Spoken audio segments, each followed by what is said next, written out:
The text message from my mother felt like a slap across the face. Darling, need urgent wire transfer? House expenses mounting? Call ASAP. I stared at my phone, standing in the shadow of my childhood home, the same home she told me was sold months ago.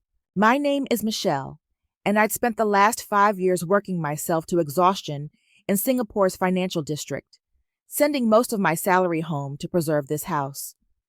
Now, peering through the bay window, I watched strangers dancing in my living room, crystal glasses catching the light of my grandmother's chandelier. Except they weren't strangers. There, in the center of it all, stood my cousin Gianna, wearing my vintage Dior dress, the one Mom swore was donated to charity. She twirled, champagne sloshing, while my parents beamed from the corner like proud hosts. "What the hell?" I whispered, ducking below the windowsill when Dad glanced my way. My hands trembled as I tried the front door, locked of course, the key I'd kept all these years useless against new locks. I pulled out my phone and called Lana, my best friend since high school. She picked up on the second ring. "You will not believe what I'm looking at right now," I hissed. "Michelle, aren't you in Singapore?" Surprise visit home, except I'm watching Gianna host a party in my house, wearing my clothes, while my parents act like everything's normal. "Holy shit," Lana breathed. "The house they said they had to sell?" "Exactly. And Mom just texted asking for more money." I laughed, but it came out sounding wrong. "I need your help. Can you meet me? Give me 20 minutes. Coffee shop on Main?"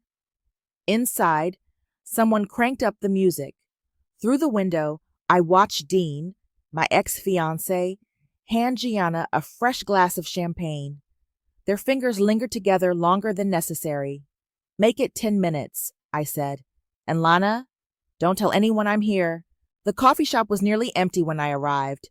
I chose a corner booth, keeping my back to the wall, paranoid someone from the party might wander in.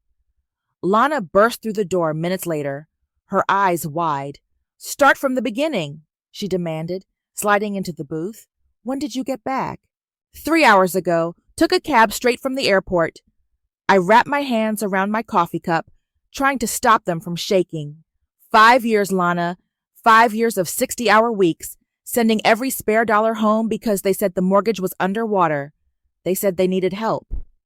And instead they're throwing parties? Not they, Gianna. She's living there, in my house.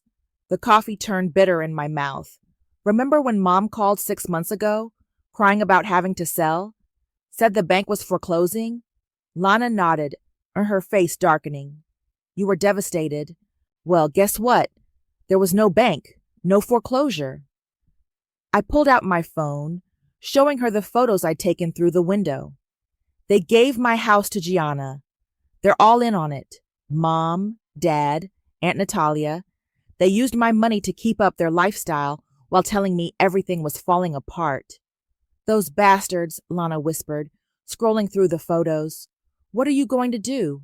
I smiled, and Lana leaned back slightly. "That's the thing. They don't know what I've been doing these past 6 months.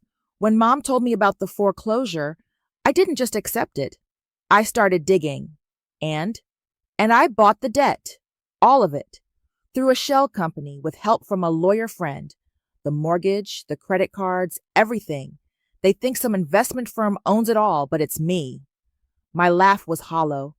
"I own everything they owe." Lana's eyes widened. "Holy shit, Michelle." My phone buzzed. Another text from Mom. "Michelle, about that transfer? Need to discuss urgent house matters." I showed it to Lana, who shook her head in disbelief. The nerve of these people. "They have no idea I'm here," I said, putting the phone away. "No idea what's coming.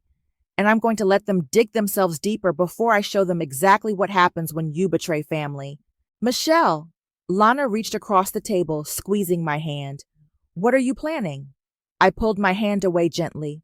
"Justice or revenge. Maybe both." I stood up, dropping cash on the table for our coffees. "Want to help me destroy my family?" Lana stared at me for a long moment before nodding slowly. You know I've got your back. Always have. Good, I said, heading for the door, because this is just the beginning. You need to see this, Lana said, sliding her phone across the hotel room desk. She'd been monitoring social media all morning while I made calls. The Instagram post showed Gianna lounging on my antique chaise, wearing another one of my dresses. The caption read, "Living my best life in my forever home." Blessed? I gripped the desk edge until my knuckles turned white. That chaise belonged to my grandmother. There's more. Lana scrolled through photos. She's been posting for months. Look at the dates. They match up exactly with when your mom started asking for extra money. For house repairs, I spat. Repairs like designer furniture and new marble countertops, apparently. My laptop pinged with an email from Mark, my lawyer. Got it, I said, scanning the message. The bank records confirm everything. Every transfer I sent went straight to Gianna's interior decorator. How much? Almost $200,000. I turned the laptop to show her. They used my money to renovate my house for her. Lana cursed under her breath. And Dean?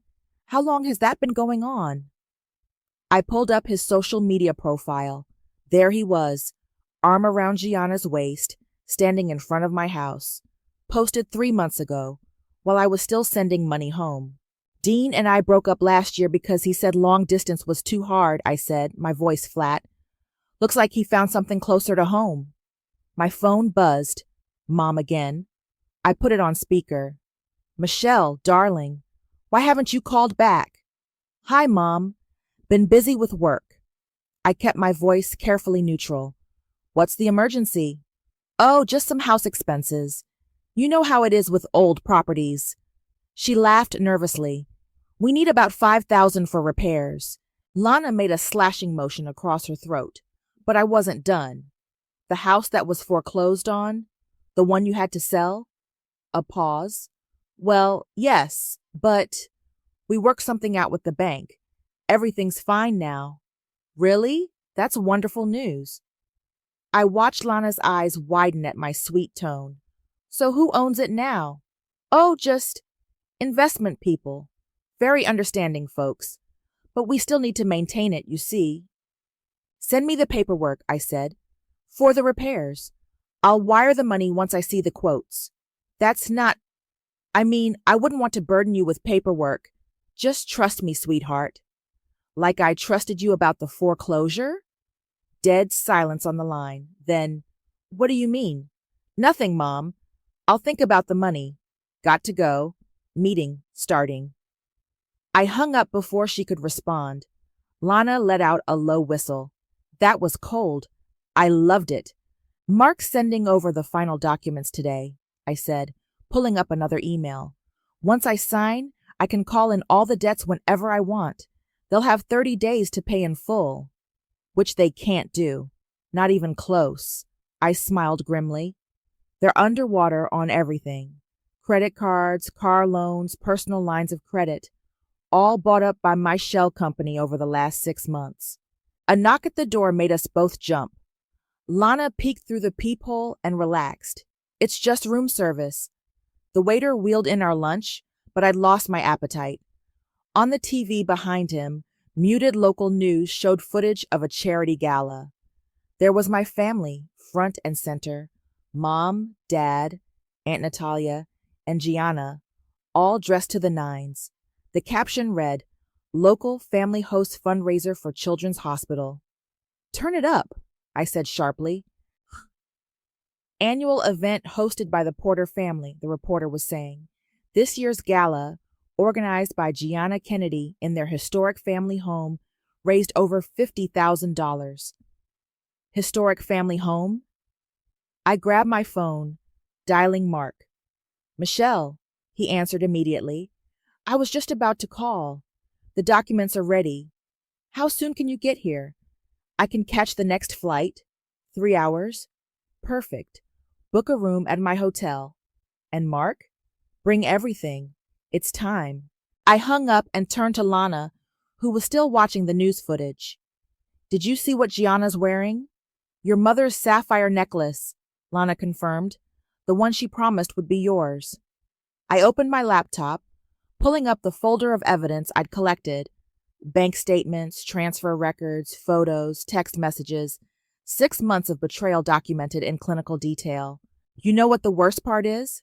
I said, watching Gianna smile for the cameras. They're using my house, my money, my things to play philanthropist, building their reputation on everything they stole from me. So what's the plan? I closed the laptop with a snap. We're going to let them dig their hole deeper. Let them throw their parties and spend their money. And then we're going to bury them in it. My phone lit up with another text from Mom. Please call about the transfer. Urgent. I turned the phone face down without responding. Let them sweat. In 30 days, they'd learn exactly what happens when karma comes calling. They're going where? I pressed the phone closer to my ear, certain I'd misheard Lana. Cabo. Your parents and Gianna just booked first-class tickets, leaving tomorrow for a week. I watched the sunset from my hotel window, blood boiling. Using which credit card? The one you own. Lana's voice dripped with satisfaction. Want me to send you the transaction alert? No need. Mark's already flagged it. I turned as the lawyer himself entered the room, carrying a thick folder. Got to go. Keep me posted. Mark spread documents across the desk. Everything's in order. You can trigger the default notices whenever you're ready. Not yet. I picked up my car keys. First, I need to see something. The drive to my old neighborhood felt surreal. I parked a block away, watching my parents' house through binoculars. Dad's Mercedes sat in the driveway beside Gianna's new BMW, both financed through loans I now owned. There they are, I murmured, as the front door opened.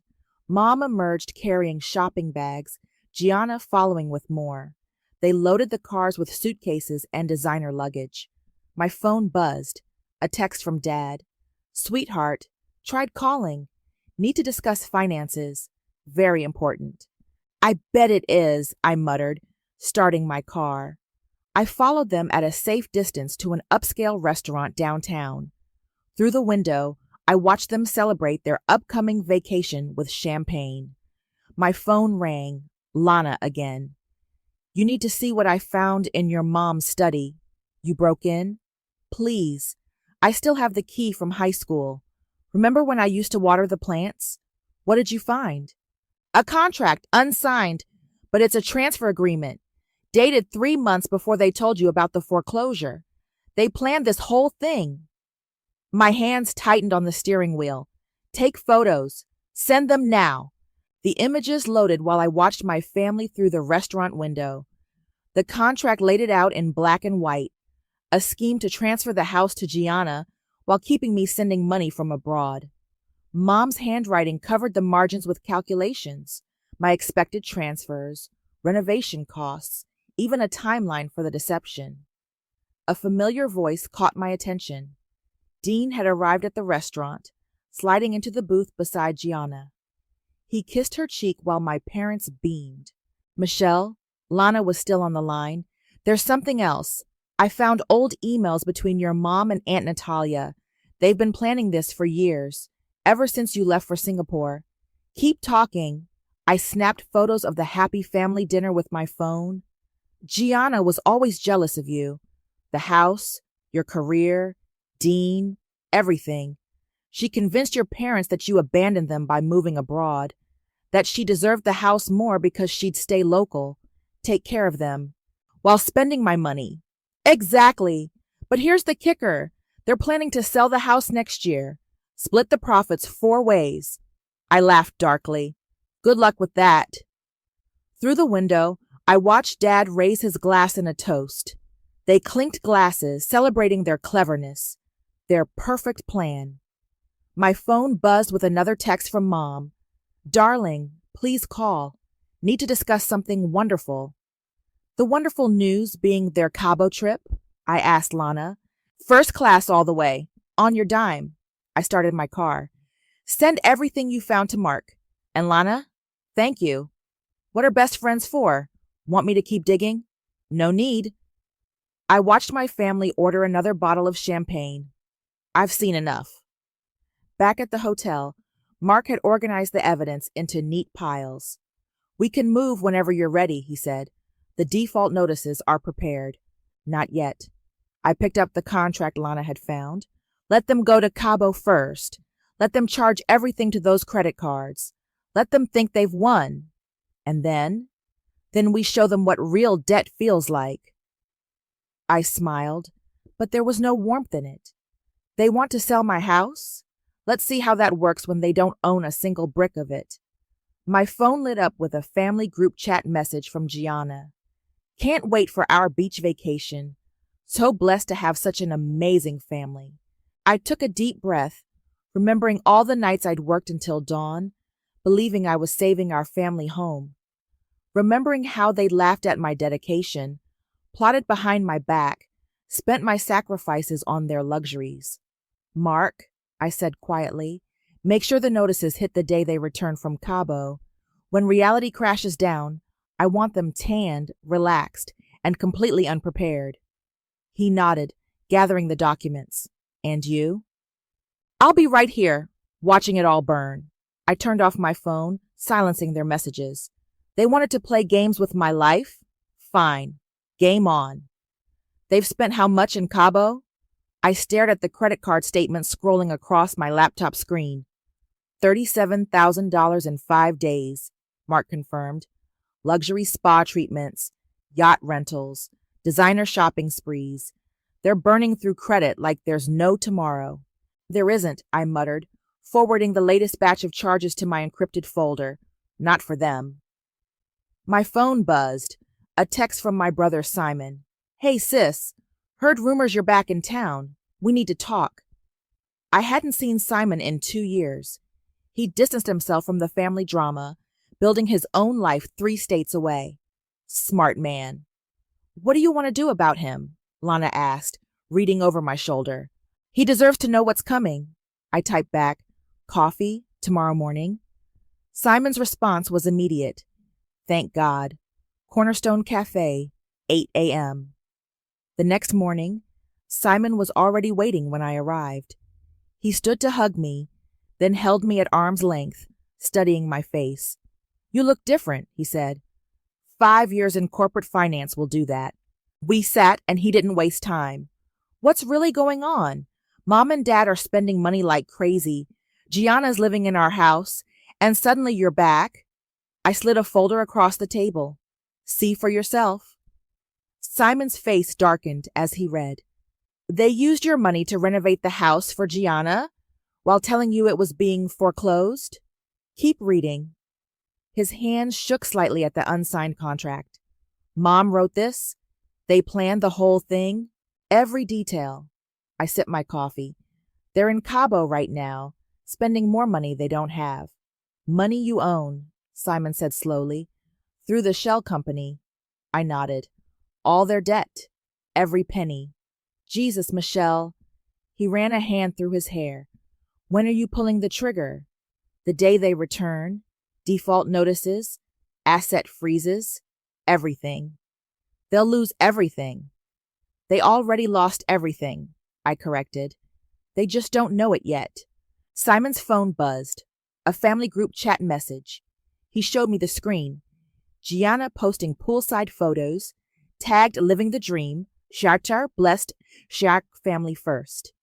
You know they're planning a huge welcome home party, Simon said, at the house, this weekend. I smiled.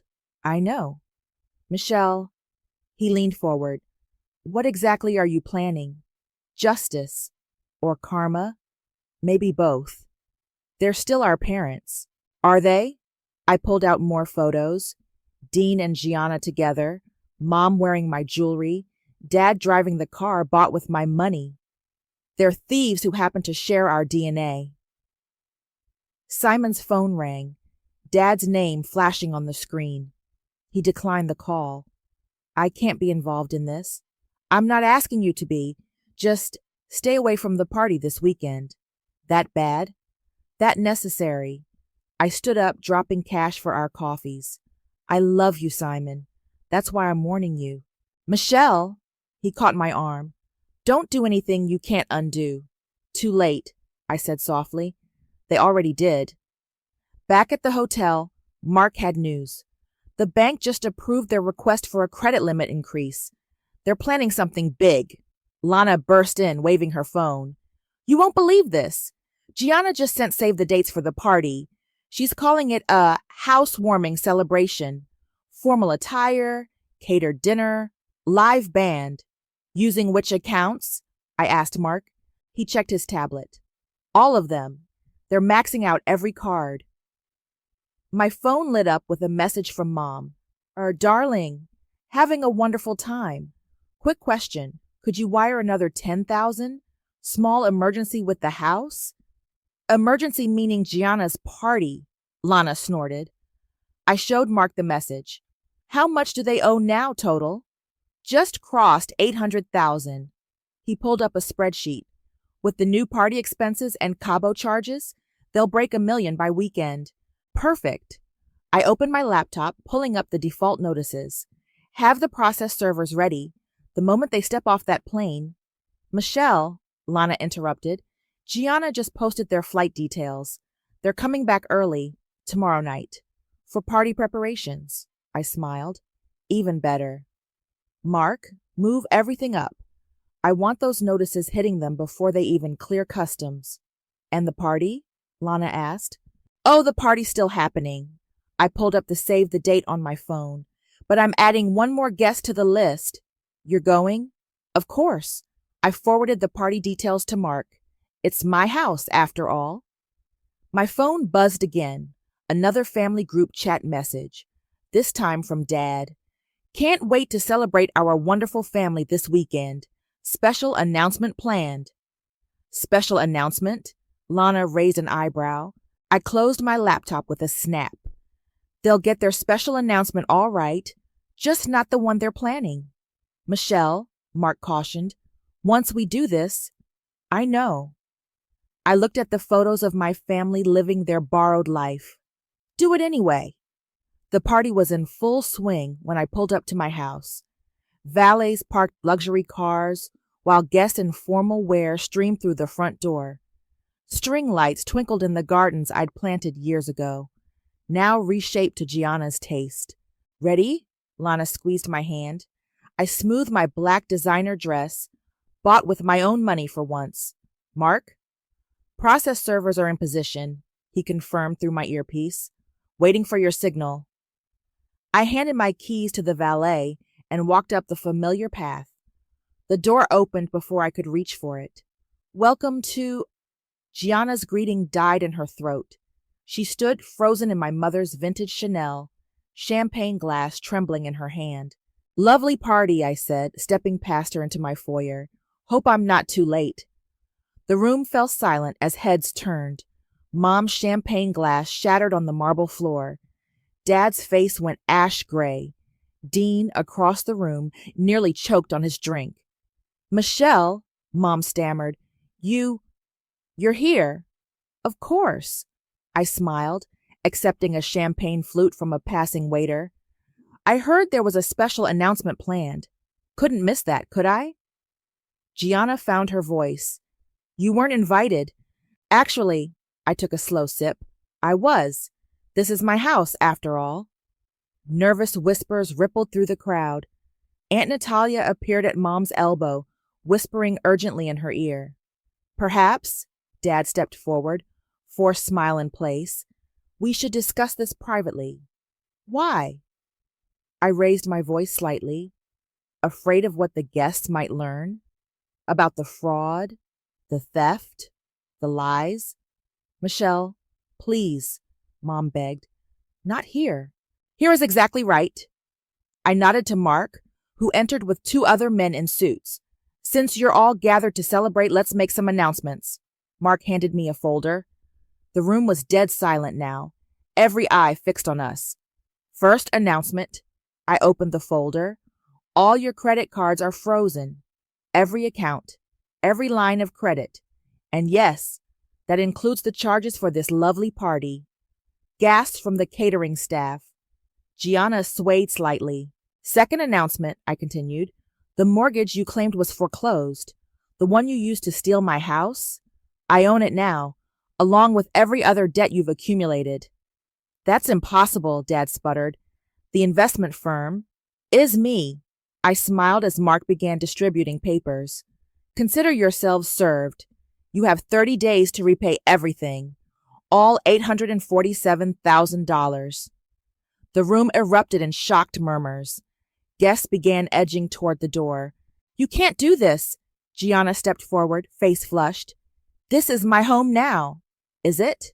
I pulled out the unsigned contract. This says otherwise. Mom's handwriting is quite distinctive, isn't it? Especially when plotting to defraud her own daughter. Michelle, Dean tried to intervene, you're being cruel. Cruel? I laughed. Cruel is watching my ex-fiancé move in with my cousin while I worked 60-hour weeks to save this house. Cruel is my family stealing my money, my possessions, my life, and celebrating it. We're your parents, Mom sobbed. Everything we did was theft. I handed the contract to Mark. The police will be very interested in this. Fraud, conspiracy, wire fraud across international borders. Serious charges. You'd send your own family to jail? Aunt Natalia gasped. You stopped being family the moment you planned this. I turned to the remaining guests. Party's over, I'm afraid. Please see yourselves out. As people fled, Gianna lunged forward. You vindictive bitch! You've ruined everything. No! I caught her wrist before she could strike me. You did that yourselves. Every lie, every theft, every betrayal. That was all you. What do you want? Dad asked hoarsely. Everything back. The house, my possessions, every dollar you stole. I released Gianna's wrist. You have 24 hours to vacate the premises. Or what? Or I file criminal charges. Your choice. Mom collapsed into a chair, sobbing. Dad's hands shook as he loosened his tie. Gianna stood frozen, mascara running down her cheeks. 24 hours, I repeated, walking to the door. And Dad, that special announcement you planned? Let me guess, selling my house? Too late. It was never yours to sell. I paused at the threshold, looking back at my shattered family. You know what the saddest part is? I would have given you anything if you'd just asked. Instead, you chose to steal it. Outside, Lana waited by my car. How did it go? I watched through the window as my family's perfect world crumbled, exactly as planned. And now we wait. I started the engine.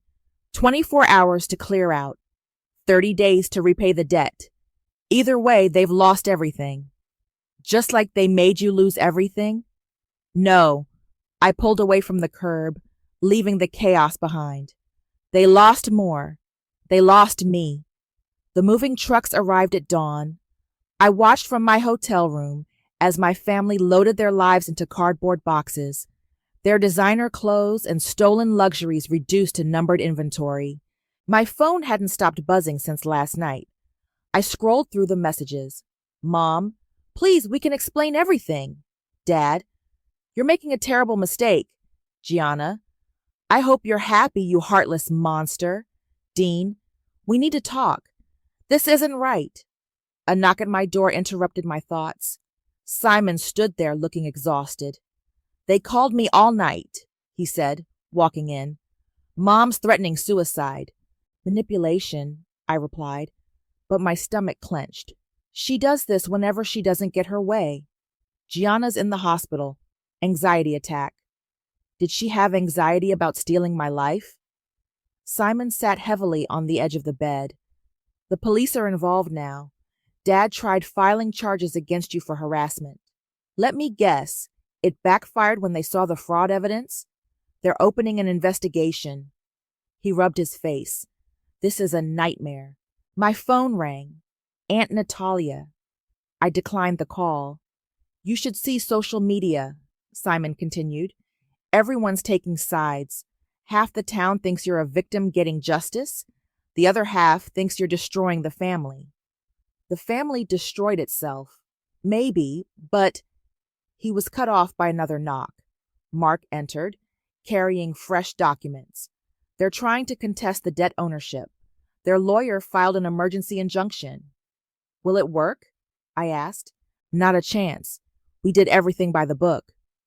He spread papers across the desk. But they're getting desperate.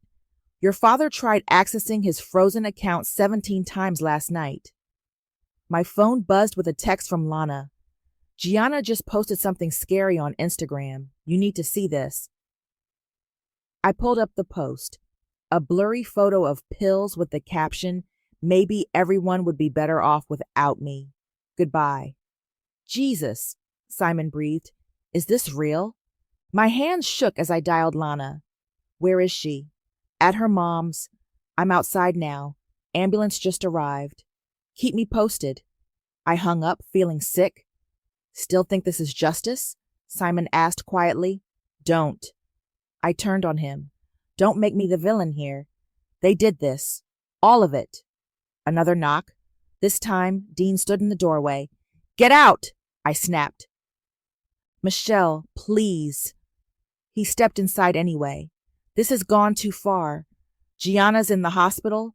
Your mom's having a breakdown. Your dad's talking about bankruptcy. And whose fault is that? I cut him off. You all played your parts perfectly. The loving fiance who couldn't handle long distance.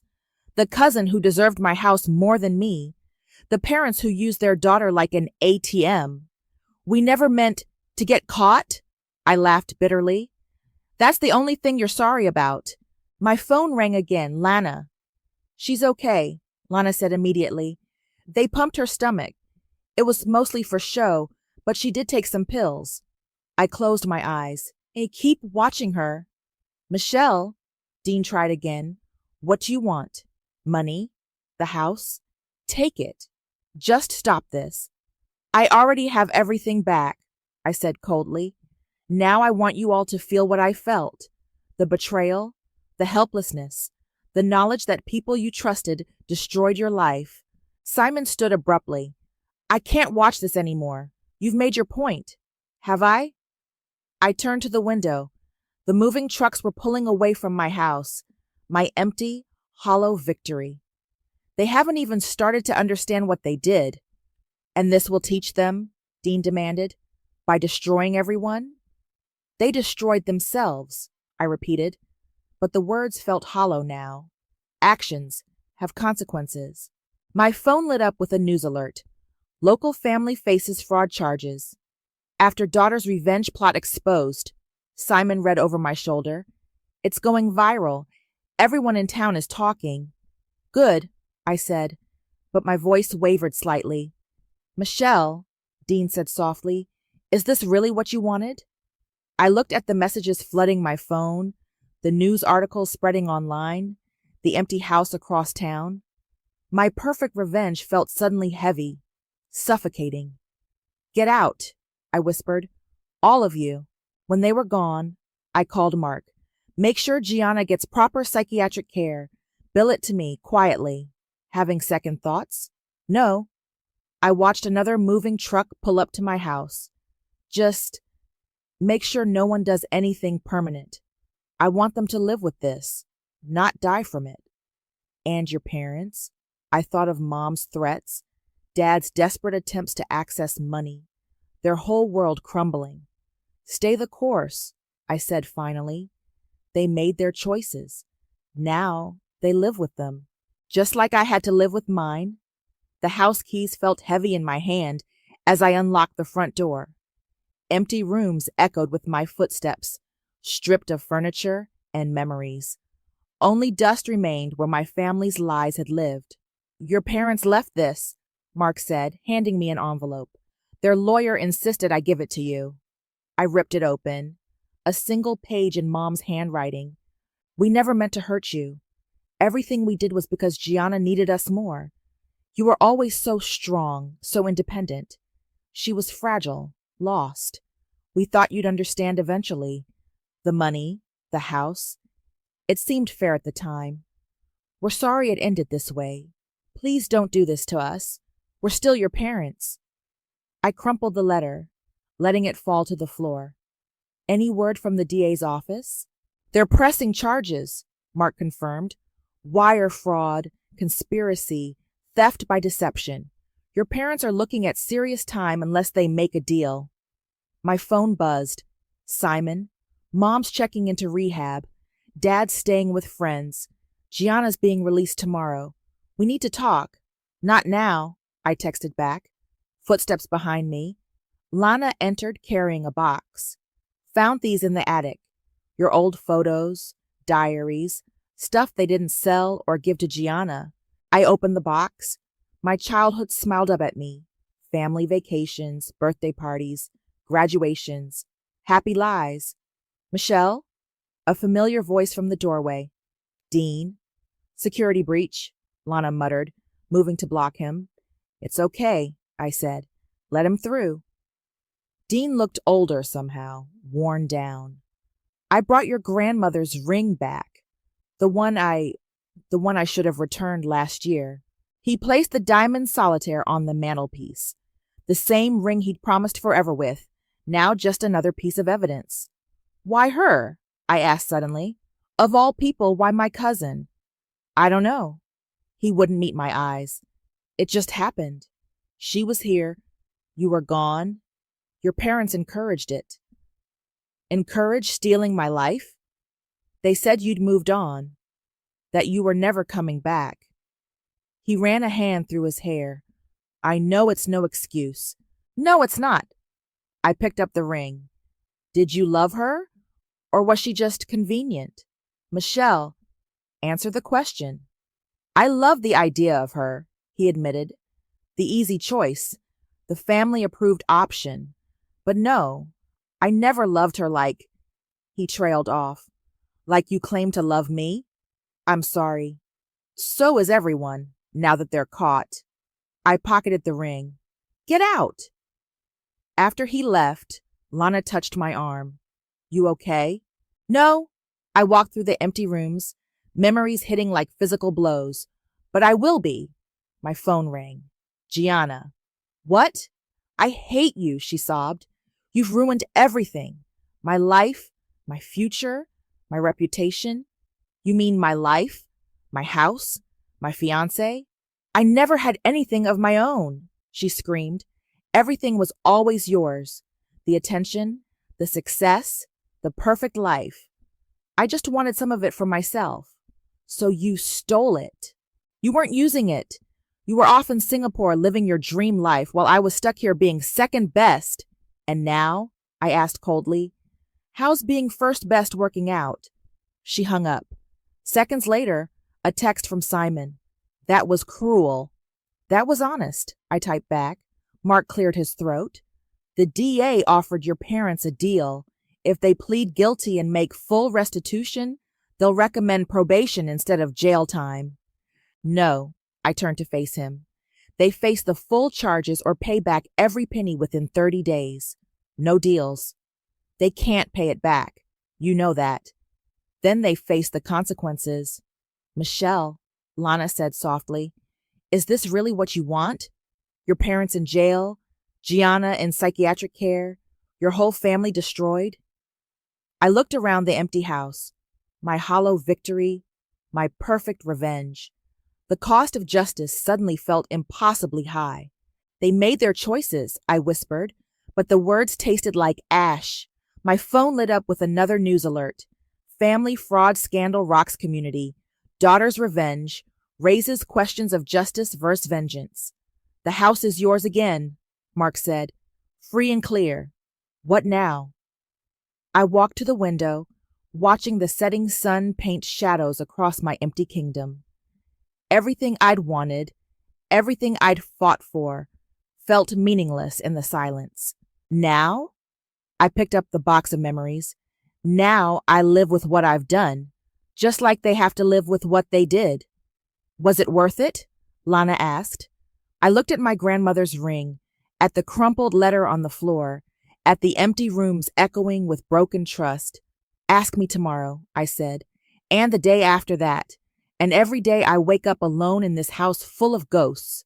The doorbell rang as I finished unpacking the last box. My new furniture filled the empty spaces, erasing traces of Gianna's decorating choices. Through the window, I watched Simon shift nervously on the porch. "It's open," I called. He entered, carrying a familiar photo album. "Found this at Dad's friend's place. Thought you might want it." "Thanks." I didn't open it. "How are they?" "Mom's doing better in rehab. Dad's—" He sighed. "The DA offered another deal." "I know. Mark told me. They'll plead guilty, pay restitution from their retirement accounts, but they need you to agree." I sat on my new couch, mine, bought with my money, in my house. "Why should I?" "Because jail won't fix anything." Simon sat beside me. "And because you're better than their mistakes." My phone buzzed. "Lana, Gianna's asking to see you. Says it's important." "No," I typed back. "She's different now," Simon said, reading over my shoulder. "The therapy's helping. She's actually taking responsibility. Good for her. Michelle." He opened the photo album. "Remember this?" The photo showed us as kids, playing in this very room. Mom and Dad on the couch, Gianna and me sharing a bowl of popcorn, all smiling, all lying. "Those people don't exist anymore," I said. "Maybe that's okay." Simon turned the page. "Maybe we all need to become different people." The doorbell rang again. This time, Dean stood outside with a moving truck. "Your grandmother's chaise," he said quickly before I could close the door, "and her china cabinet. Gianna wanted you to have them back. Everything in that truck is already mine." "I know, but she's returning them willingly. It matters."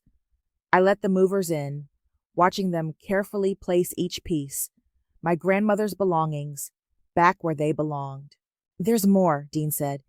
"At your parents' storage unit. They've cataloged everything they took, everything they bought with your money. It's all yours whenever you want it." "That doesn't change anything." "No," he agreed, "but it's a start." My phone rang. Mark. "The DA called," he said. "Your parents signed the plea deal.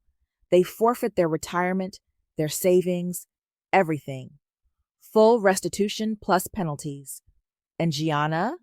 "Agreed to repay her share. She's selling the BMW, liquidating everything she bought with your money." I hung up, hands shaking slightly. "You won," Simon said quietly. "Total victory. Now what?" The doorbell rang a third time.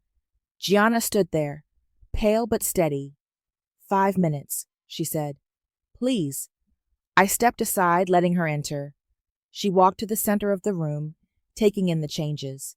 "I'm sorry," she said simply. "Not because I got caught, because I finally understand what I stole from you. Not just things, trust, family, love. Pretty words. I know they're just words." She pulled out an envelope. "This is better. My confession, every detail notarized. Use it however you want." I took the envelope but didn't open it. "I was so jealous," she continued. "You had everything I wanted. Success, independence, respect. Instead of earning it myself, I stole yours. And now I'm starting over, getting therapy, finding a real job, building my own life." She smiled sadly. "You know what's funny? I finally feel like my own person, not just your shadow." The front door opened again, Lana carrying coffee. "Thought you might need reinforcements," she said, handing me a cup. Simon texted. I took a sip, letting the familiar comfort wash over me. Around the room, my belongings settled back into place. The chaise, the cabinet, the photos, the memories. Real ones this time. "I can't forgive you," I said finally. "Not yet." "I know," Gianna replied. "I don't forgive myself either. But maybe someday we can build something new. Something honest." I looked at Simon, at Dean hovering uncertainly by the door, at Lana's supportive smile, at Gianna, no longer pretending to be me. "Someday," I agreed. "Not today, but someday." My phone buzzed one last time. Mom, from rehab. We're learning to live with our choices. Hope you can live with yours more peacefully than we did with ours. Love you always. I placed the phone face down and picked up my grandmother's photo album. The past smiled up at me, broken, beautiful, gone. But maybe Simon was right. Maybe we all needed to become different people. Coffee? I offered Gianna. She blinked in surprise. Really? Don't make me regret it. As sunlight filled the room, I felt something shift. Not forgiveness, not yet, but possibility. A chance for all of us to build something true from the ashes of what we'd burned. Not a happy ending, but maybe an honest beginning. That would have to be enough.